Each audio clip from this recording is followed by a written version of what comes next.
কবির, প্রাইভেটের বেতন দিছো? হ্যাঁ স্যার দিছি, 1 মাসের বেতন অগ্রিম দিয়ে রাখছি। রিপন, তোমারটা? স্যার আমারটা বাকি।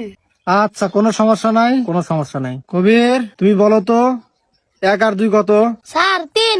Good good.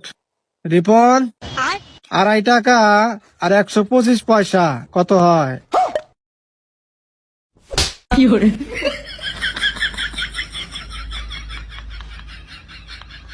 কবির, ক্যাট বানাম করো। CA ticket. বাহ রিপন, ক্যাটের আরবি শব্দটা বলো।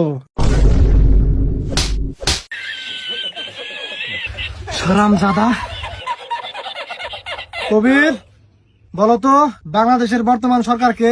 Sir doctor Yunus. বাহ, ব্রিলিয়ান্ট স্টুডেন্ট।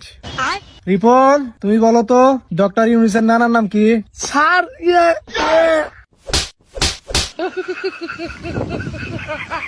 কিচ্ছু পারে না। কবির, ধরো তোমার কাছে 10 টাকা আছে, ওখান থেকে আমাকে 5 টাকা দিলা, তাহলে তোমার কাছে কয় টাকা থাকবে? স্যার 5 টাকা। বাহ, ভবিষ্যতে তুমি ভালো কিছু করবে। রিপন, ধরো তোমার কাছে 50,000 টাকা আছে, ওখান থেকে আমাকে 25,550 পয়সা দিলা, তাহলে তোমার কাছে কত থাকবে? স্যার